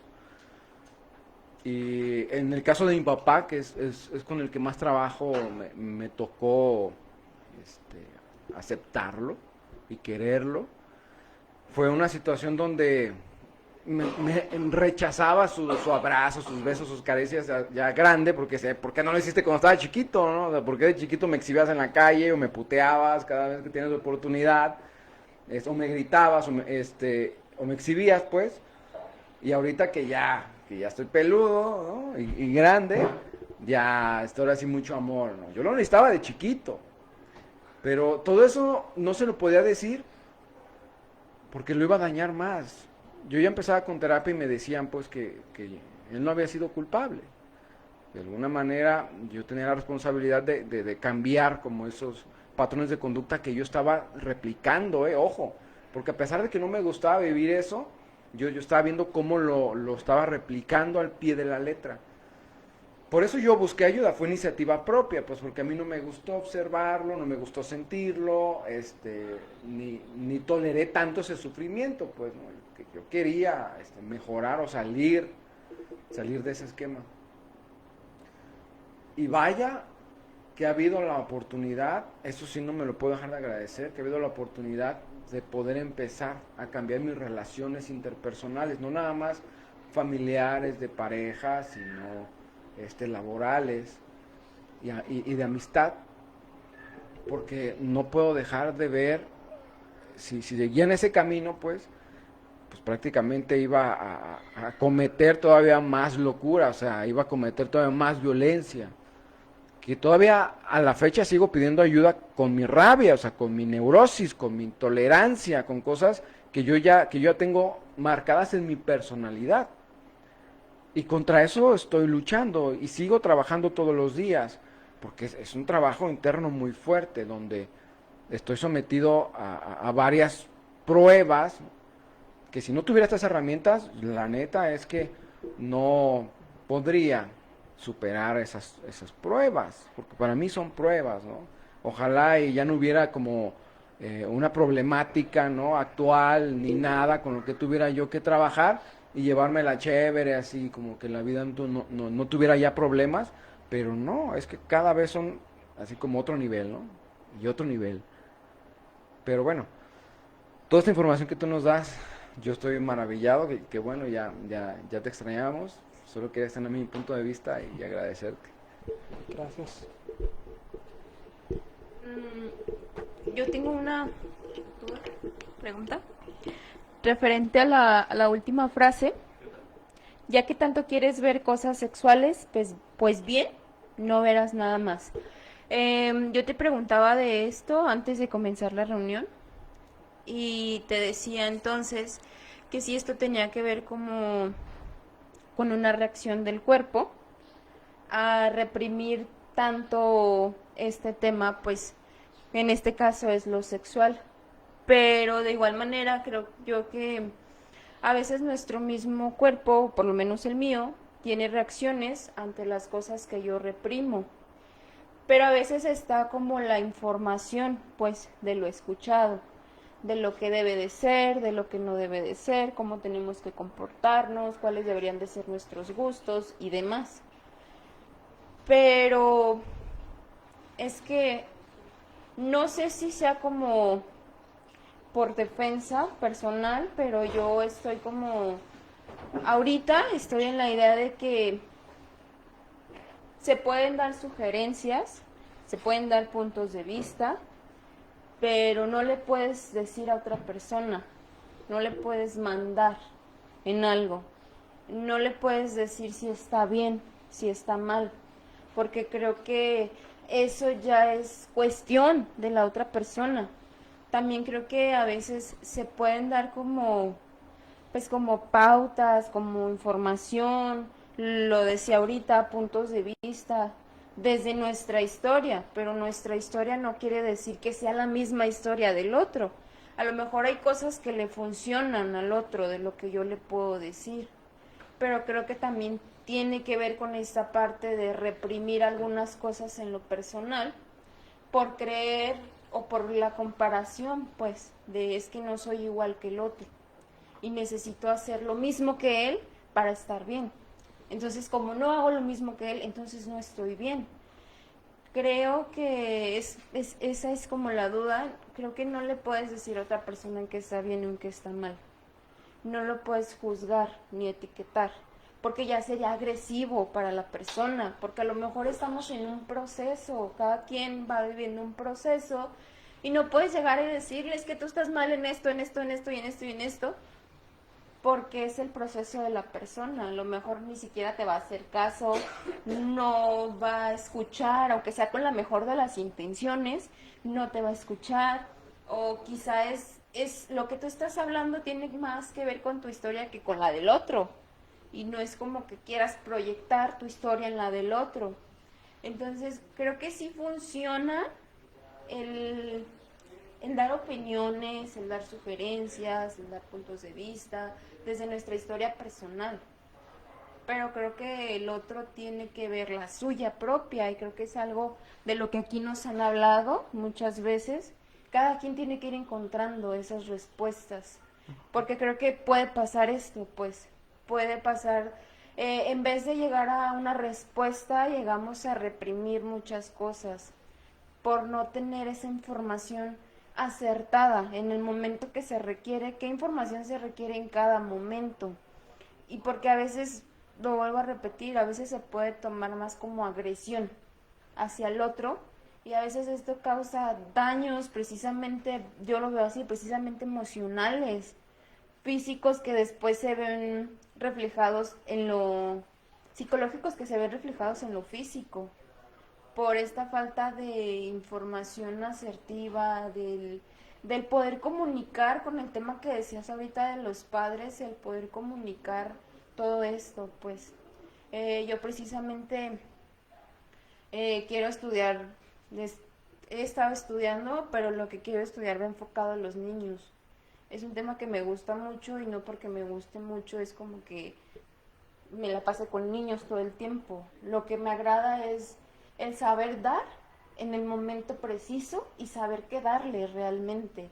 Darle una, pues se podría decir, calidad de vida más estable, más saludable, tanto emocional como físicamente. Es algo de algunos de los temas que a mí me gustan, que mucho tiempo estuve como en el deseo, aunque yo estaba muy joven y creo que sigo muy joven, aunque era por querer cubrir una carencia, el querer tener un hijo hace unos años, ahorita estoy como, ok, si voy a tener un hijo quiero darle algo mejor de lo que yo tuve y no porque lo que yo haya tenido está mal, fue lo que ellos tuvieron para darme a mí, pero ahorita es algo que no me agrada, se les agradece, está bien, pero no fue de mi gusto, no fue de mi agrado. Entonces creo que para mí esta frase es algo muy importante que enfoca muchas cosas, el saber dar en el momento preciso y saber qué darles, no darle algo que yo creo que necesite, porque a lo mejor ni lo quiere. Sí, ahorita que dices esto, Liz, y también Gil, creo que esto da apertura a comprender más bien como por qué se hacen las cosas o por qué lo está haciendo así. Hablabas un momento acerca de los niños, ¿no? De cómo es que tienen esta imaginación y que no logran como tener esta realidad que tenemos nosotros los adultos, ¿no? Y en esa situación de no tengo que quitarle esta forma de cómo es esta persona, sino entender por qué es así y no llegar a esa transgresión. Y es lo que aporta el psicoanálisis, ¿no? Podemos recibir en consulta a alguien pues con una situación muy, muy delicada legalmente o una situación mal vista socialmente y nunca va a haber un juicio ahí, sino es comprender por qué se hizo eso. Y lo que tenemos que hacer nosotros como analistas es empezar a poner esta parte consciente. Lo hiciste por esto y entonces con esto podrás ya no repetirlo. Y ya sabes por qué lo hiciste. Y no es juzgarle nunca en algún momento. A comparación de otras terapéuticas, que es dejar tareas, hacer ciertas cosas, o bien sugerirle algunos movimientos. Sin embargo, como lo que dices, Liz, hay que estar abierto a ciertas sugerencias, claro, porque somos humanos y siempre estamos vinculándonos con otros, ¿no? Siempre hay un intercambio de palabras y a fin de cuentas somos palabras y esas palabras se depositan, perdón, en nuestro cuerpo, como ese ejemplo que les ponía de la mujer que trataba de bajar peso con dietas y haciendo ejercicio. Sin embargo, cuando empezó a encontrar sus palabras, eso ya no fue necesario y bajó de peso. Y es por eso que a veces algunos pacientes o suben, o bajan de peso, o pueden dormir mejor, o ya no duermen porque hay ciertas cosas que le están perturbando y comienzan a moverse ciertas cosas, o se enferma o pasan ciertas situaciones así, ¿no? Pero todo tiene una implicación ahí. Y sí, creo que es importante respetar esta forma en la que se está moviendo, porque si no se respeta, muy pocas cosas hay que hacer ahí, es mejor moverte. Yo tenía un profesor que decía, si vas con un psicólogo y te dice qué tienes que hacer, vete de ahí, toma tus cosas. Porque eso no es ser psicólogo, sino simplemente es escuchar y hacer consciente de qué te está pasando ahí. Y a veces pues podemos llegar a esto, ¿no? A decirle al paciente qué podría pasar, qué podría hacer. Pero hablamos de que también el analista tiene que también tomar parte y ir también con su analista y estar siendo supervisado. Porque aquel que no está haciendo esto no se puede considerar parte del psicoanálisis. Porque es un movimiento tan delicado, porque no trabajamos con cualquier cosa, trabajamos con personas y trabajamos con algo tan delicado que es la mente. Y si la persona va para poder saber por qué le está doliendo, no vamos a provocarle más dolor, sino encontrar una mejor forma de cómo estar en ese bienestar y no en un malestar. Esto, ahorita que hablamos de esto, me recuerda mucho una situación que yo pasé cuando empecé a estudiar psicología. Iba como en tercer semestre, creo, tenía como 19 años. Y yo tenía un malestar. Y yo sabía que siempre que me enfermaba de eso, tenía que ir al médico y tenía que inyectarme ciertas cosas. Entonces fui con mi doctor de siempre, ¿no? Y me inyectó y me recetó medicamento y no se me quitaba. Pasó una semana, me hizo estudios, me hizo un cultivo en la garganta y no había nada. Y otra vez fui, me dio medicamento y no pasaba nada. Después cambié de médico y también me dijo que no pasaba nada. Le llevé los estudios, ¿no? Y entonces tenía tos y esta tos era muy molesta porque no paraba de toser en cualquier momento hasta cuando estaba dormido y me despertaba la tos. Entonces esta tos ya no era una enfermedad corporal, era una enfermedad que me estaba comunicando algo ahí. Ya no tenía parte ahí esta situación médica. Y entonces una vez en clase, me acuerdo que este profesor empezó a decir, ¿por qué estás tosiendo? Y le dije, es que estoy enfermo. Y me dijo, no, ya tienes mucho tiempo, sí enfermo, debes de checarte. Y es que ya me chequé. Y empezó el tema de eso, ¿no? Del cuerpo. Y me dijo, ¿qué es lo que no estás queriendo decir que te apena tanto? Y cuando dijo eso fue, no manches, siempre que estoy tosiendo me acuerdo de esto. Y fue cuando pisé por primera vez un consultorio. Y al momento de que llegué ahí y empecé a hablar de esto, la tos no se quitó, pero empezó a disminuir. Hasta que encontré el por qué no quería decir lo que quería decir. Y entonces ahora cada vez que siento más la garganta digo, ¿qué no estoy queriendo decir? ¿O qué me da tanta vergüenza o tanta pena? ¿O qué me duele? Incluso como la lista es así de que me estoy empezando a enfermar. Y me dice, ¿y qué piensas de eso? Y yo, tal vez es por eso, esto y el otro. Y el síntoma baja. Tal vez me enferme, pero ya no con tanta intensidad. Y de eso se trata, de que sea preventivo lo que está pasando con el cuerpo. Que ya no sea tan agresor. Precisamente a mí es lo que últimamente me pasa. Tiene pues ya algunas semanas que sí siento como malestares. De repente digo, ay, me duele la cabeza, ay, me duele la garganta. No, pues que me duele la panza. Pero precisamente era lo que observaba ahorita. Yo tengo ya algunas semanas, se puede decir que meses, que no estoy tirada en la cama. Desde que empecé a hablar un poco más, desde que empecé a decir cosas que tenía muy guardadas, desde que empecé a buscar un poco más en mi historia, no me he tirado a la cama así totalmente de estar 2, 3 días ahí sin pararme, sintiéndome así que se me va el alma. Sí he tenido dolencias y que la cabeza, que la panza y que esto y que aquello. También es como que dejo de hacerle tanto caso, porque tenía días sintiendo que me iba a dar gripa. Me va a dar gripa. No, no me va a dar gripa, no me va a dar gripa. Y trato de enfocarme en otras cosas y en ver qué está pasando conmigo, qué me está molestando en ese momento. Y estoy también en el trabajo de, en vez de seguirme quejando tanto, ¿qué más puedo hacer para solucionar eso? Y precisamente es esto, pues siento que tiene que ver más desde que he empezado a tener un poco más de apertura. Desde que me he estado interesando más en saber qué está pasando conmigo. Te digo, no es que no sienta y no me duelan cosas, pero por lo menos ya no me he tirado a la cama de sentir que, ay, no, ya no puedo más, de sentir que se me va el alma en un suspiro. Precisamente por esto, creo yo. Sí, porque se encuentran ciertas cosas que ya no están siendo inconscientes. Y que se le da apertura a saber por qué te estás así, ¿no? Y bueno, hablando de estas situaciones corporales, hay también escenas con algunos pacientes que tienen un problema muy marcado con otras estructuras mentales, ¿no? Pero ahí es cuando ya el analista debe de formar parte y decirle, pues, qué podría ser, ¿no? Hablamos de situaciones de repeticiones, de situaciones en las que hay ciertas agresiones, donde puede estar él en peligro o otra gente, o incluso hacer formar parte de la familia, de hacerle saber qué está pasando con su familiar. Y ahí es por cuidarle, no por transgrederle. Y hablamos de situaciones psicológicas muy, muy severas. ¿Y de qué situaciones, por ejemplo? No sé, se me ocurre decirles como esa situación de, no sé, una situación suicida, ¿sí? Cuando está en riesgo el paciente, es decir, la persona tiene que estar abierta a hablar del suicidio dentro de sesión e incluso dentro de familia. Porque a veces pasa que la familia dice esto, no hables de que te quieres matar. Si no digas eso, o por qué no tienes que... Hay mejores cosas por qué estar aquí en la vida, ¿no?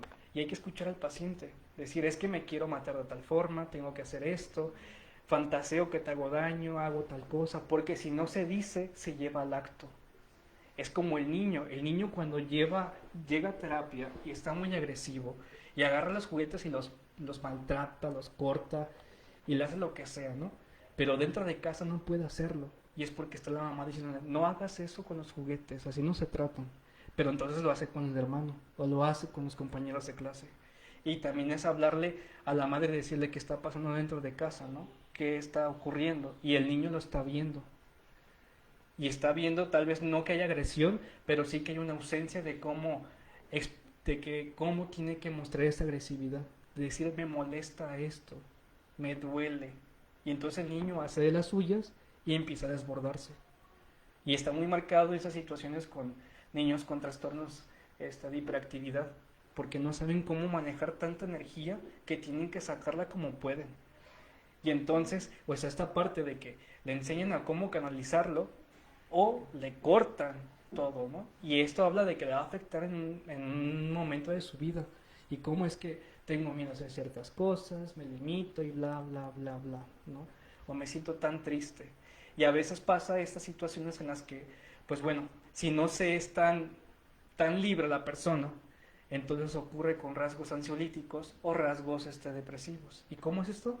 Yo siempre pongo este ejemplo de Tom y Jerry, ¿no? No sé si se acuerdan que cuando Tom se comía a Jerry, ¿no? Y el Jerry quería salir del cuerpo. Y así pasa con la ansiedad. Hay un ser dentro de nosotros que quiere salir y busca de cualquier forma salir. Y entonces comienza a doler. O bien, si está dentro de uno mismo y comienzan los síntomas depresivos. No quiero salir de casa, no valgo nada, pero es porque no hubo un respaldo. Y cuando el analista comienza a decirle, pero es por esto que te estás sintiendo así, ¿no? Es justificable que te sientas así. ¿O qué más puedes hacer?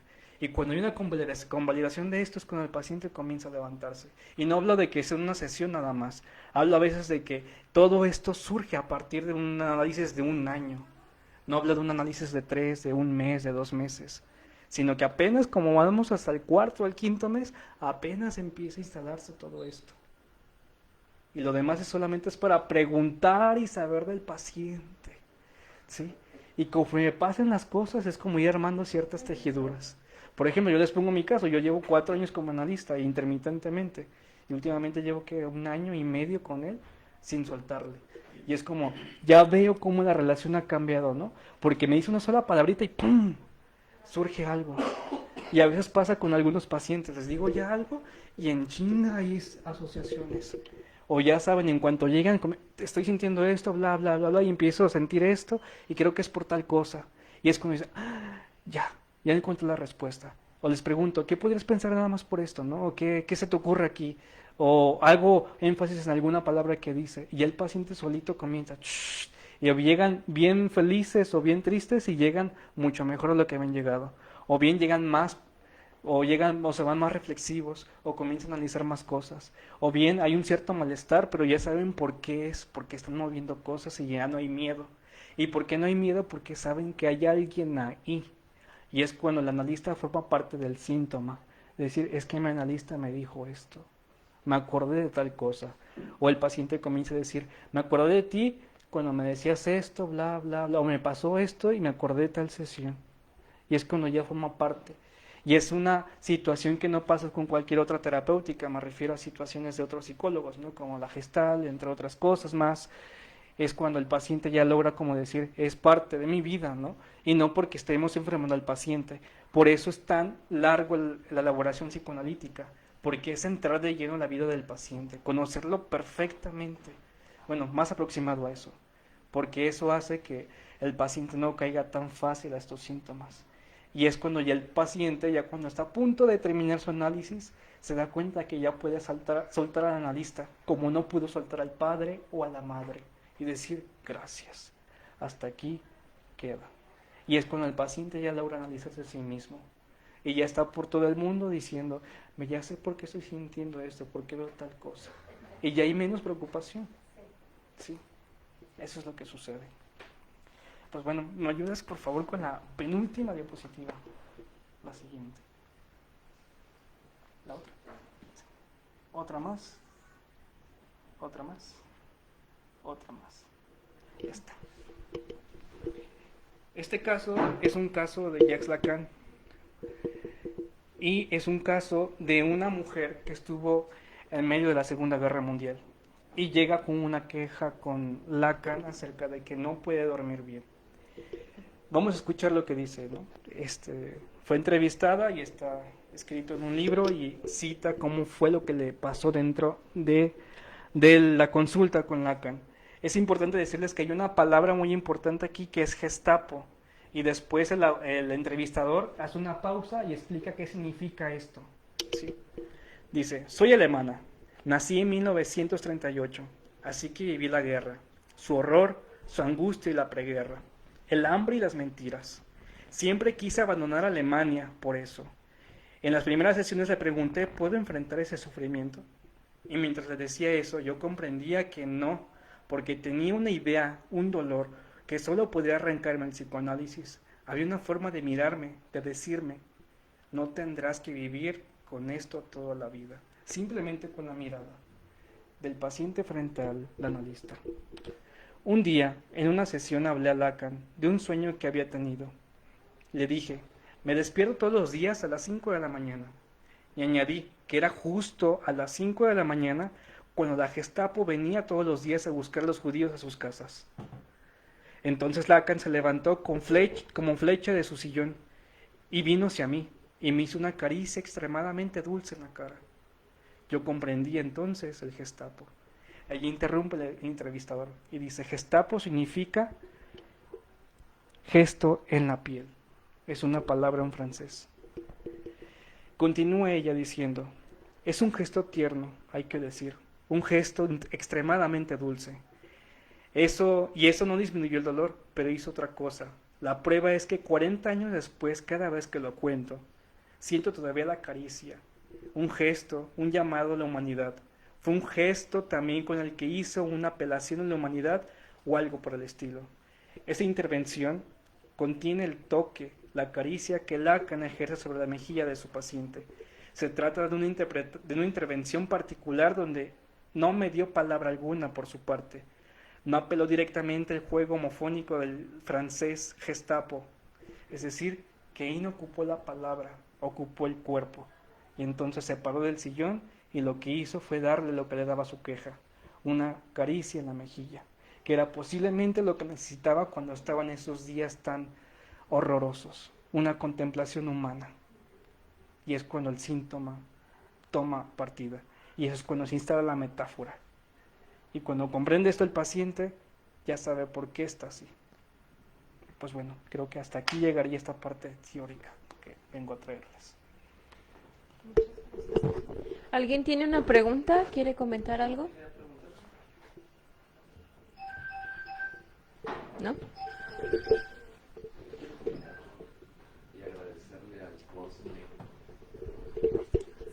Y buen Cosme, muchas gracias y por haber venido y siempre aprendemos. Estamos haciendo mucho hincapié ahorita en esta cuestión de la terapia individual, ¿verdad? Al menos a los que se acercan, ya es ventaja. Pero hay veces que nos hablan mamás queriendo que los hijos busquen ayuda y les digo, venga usted, porque creo que queda claro pues en dónde se desarrolla o quiénes tenemos la responsabilidad. Ahorita decías algo que me dio risa porque en la etapa de la adolescencia lo que se vive, ¿verdad? Y hay veces que llegan mamás y me dice, fíjese que mi hijo ya no quiere ir a la escuela. Yo, chingue su madre. Dice, el pinche, mi muchachito, el pinche pedo es que es el maestro, cabrón. Su muchachito de 40 años, su bebé, 30 años, 25 años.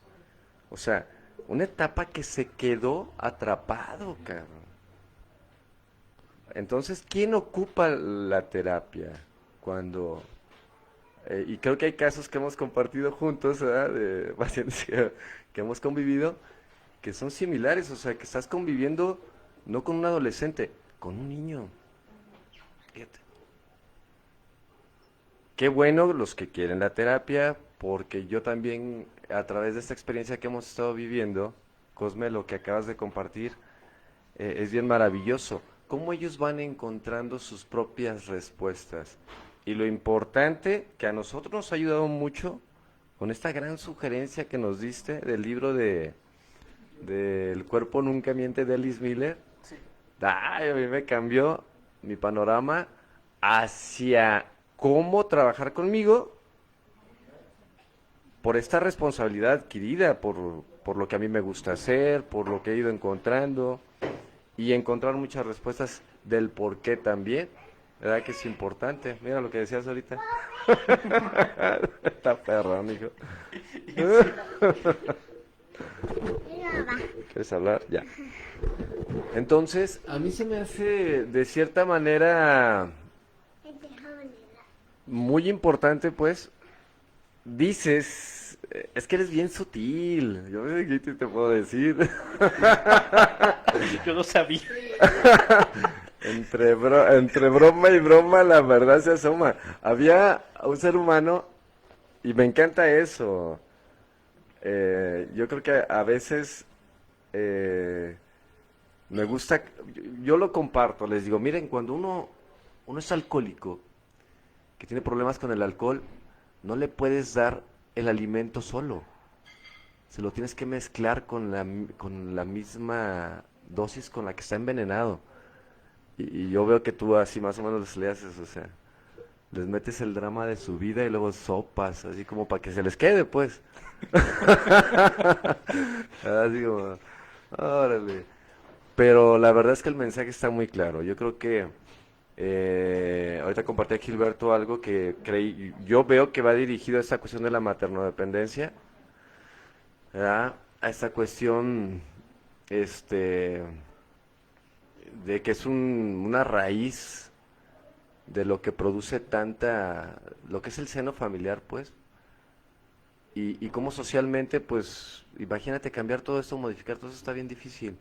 Uno de los diagnósticos que le hizo Carl Gustav Jung a Ronald H., que fue el primer eslabón de Alcohólicos Anónimos, fue ese. ¿Ah? Le diagnosticó que dependencia materna. Más le dijo, no, o sea, no le dijo literal. O sea, Carl Gustav Jung le detectó eso como diagnóstico y le dijo, ¿qué tengo, doctor? ¿Qué cree? No lo puedo ayudar. Y se supone que soy de los más reconocidos en este momento, ¿no? Y no creo que nadie lo ayude con esta problemática tan fuerte que tiene el alcoholismo, que era la maternodependencia, pues, más que el alcohol. Y le dijo, ¿y qué puedo hacer? Pero hay algo que lo puede ayudar, ¿verdad? Una experiencia espiritual. Búsquela, o sea, lo motivó. Es como también este doctor en la historia de Alcohólicos Anónimos, que está muy padre, este doctor William Duncan Silver, cuando Bill W. dice que tiene un despertar espiritual, ¿verdad? Si este doctor no hubiera trabajado con tantos alcohólicos, no conociera su manera, sus delirios tremens que tenían, sus maneras infantiloides de vivir las cosas, sus carencias, si no las hubiera, yo creo que lo hubiera encerrado en el manicomio, ¿verdad? Pero es gracias a esta experiencia que tuvo, que tenía como con 40,000 alcohólicos, dijo, no, cabrón, lo que decías ahorita, de los papás, porque se convierte en esa parte como, aunque, así es un cuidador, lo que decía Alice Miller. Ir a la terapia es también tener esta observación de cómo dirigirme hacia el paciente sin que se sienta agredido, ¿verdad? Y le dijo eso, le dijo, es que vi una luz, se me iluminó el cuarto. Agárrate de eso. ¡Qué chingón! No, ¡qué maravilloso, cabrón! O sea, no fue en contra. Porque sí es cierto, o sea, yo creo que sí necesitamos mucha ayuda y a mí me ha dado mucho resultado. Decías ahorita de que tienes 4 años en terapia, yo voy para 20, más o menos. ¿Verdad? Y es un constante ir encontrando... es que es verdad, o sea, es algo bien maravilloso, un caminar bien maravilloso, que te va agradando, es un modo de vida, o sea, lo que antes rechazaba es ahora como un alimento, pues, básico, ¿verdad? Porque vivimos en esta cuestión, dicen que es de autopropulsión, pues, o sea, tú sales y aunque no quieras, el río te lleva, es algo que, contaminación visual, información de este lado, estas cuestiones de dependencia, dejas el alcohol y nos enfocamos en esta cuestión sexual, ¿verdad? En estas fugas, pues, instintivas, este instinto sexual, de lo maravilloso que puede ser ir encontrando respuestas a través de la terapia. Ojalá que la gente se anime y que los papás que sus hijos no quieran, que vayan ellos. Es que es bien importante, en serio. Porque ahorita los problemas son con los adolescentes. Oye, mi niño tiene como 14 años, 15. Venga usted. Y aquí ya lo sugerimos, se lo canalizamos con alguien para que lleve terapia, de cierta manera. Porque hay una frase que dice, y fíjate, ¿cómo no vamos a estar en una cultura occidental que está sexualizada totalmente y que aunque de cierta manera está disfrazado esta parte de que el sexo está como, debe tener un límite o ciertas cosas, está muy motivado en lo inconsciente, en la negación, lo que decías ahorita. No te toques ahí, ¿verdad? En esta parte informativa, de información que se le da al individuo, se le está dando una orden, literal, ¿verdad? En esta parte se le está despertando el deseo, cabrón, a través de baños de hombres, baños de mujeres, cosas de hombres. Lo que decías ahorita, que los genitales no te hacen, o sea, por eso a mí me encantan los bars gays, me fascinan, cabrón, porque entras al pinche baño y es mixto. Y es una maravilla, o sea, tú ves ahí, de repente ves una mujer meando. Está chido, ¿verdad? O sea, no hay diferencia. Pero imagínate poder desidentificarnos de toda esta información, porque de aquí viene cómo vamos a dar este amor a nuestros hijos. Si ni siquiera sabemos si es amor o es culpa, cabrón. O es lástima, cabrón. ¿Qué es? Entonces, ¿qué necesito? Identificar. ¿Y por qué? Porque si no es una carga. Vuelve así como a esta parte de realizar las cosas porque así debe de ser. Está bien chingón. Y yo creo que lo vamos a encontrar en la terapia. Y yo creo que hacemos hincapié en eso, maravilloso, de que es individual. Y hace poquito hice un podcast, el domingo, y te digo, o sea, donde informamos esto, de buscar el origen. Y mandé un mensaje de, al menos yo, que aquí no anexamos, no metemos gente que no quiera. ¿Verdad? Porque no es anexo, porque no es nada. Y que si los papás tienen problemas con sus hijos, que vayan ellos a buscar ayuda. O sea, vamos buscando el origen. ¿Verdad? Que si los hijos aceptan, puta madre, maravilloso, maravilloso. Pero que si no, porque lo decías ahorita, ¿verdad? Es como un sacerdote, decía un cuate, ¿cómo se transmite esta información? ¿Cómo se educa? ¿De dónde nace todo esto? Esta cuestión, pues, puede ser de una institución religiosa, de un partido político, de alguna cuestión, de la ciencia, ¿verdad? De cualquier paradigma. ¿En dónde se va a desarrollar esta información? En el seno familiar, cabrón. Prácticamente, ¿quiénes ocupamos la ayuda? Porque podemos ser muy radicales, de cierta manera, y practicar el estoicismo como se practicaba en Roma, ¿verdad? Séneca, que está maravilloso, pero pues, está bien cabrón. Imagínate, porque él propone algo bien maravilloso, si no tiene capacidad, no lo haga. y no, aquí lo que hacemos es nosotros aventarnos y luego averiguamos, ¿verdad? O sea, que primero nos propone algo bien maravilloso, o sea, que primero nos preparemos, nos conozcamos, que sería lo genial. Yo les digo, imagínate que fuéramos hijos deseados. Nadie estuviéramos. Bueno, al menos en mi caso yo soy de calentura, cabrón. Ustedes. Yo creo que aquí y luego a lo mejor un tumor dice, y luego a veces está este deseo que ni siquiera es un deseo del hijo, sino una carencia del padre, porque el hijo lo respalde lo que no logró. Imagínate, cosas maravillosas, ¿verdad? Que están muy chidas, pues, y que vamos encontrando. Por eso me gusta Alternativa Terapia, porque aunado con la terapia individual y con lo que se comparte, vamos encontrando respuestas, ¿verdad? Ir de la mano, está muy padre. Gracias, Cosme. Es un gusto. muchísimas gracias, Cosme, por acompañarnos esta noche y a todos los presentes, los que nos estuvieron viendo. Y pues ya si alguien tiene alguna duda, pregunta, pues ya se acerca al final con Cosme. ¿Quieres agregar algo? No, creo que simplemente agradecer por las puertas que siempre son abiertas. Y gracias por darme un espacio para compartir pues todo esto, ¿no?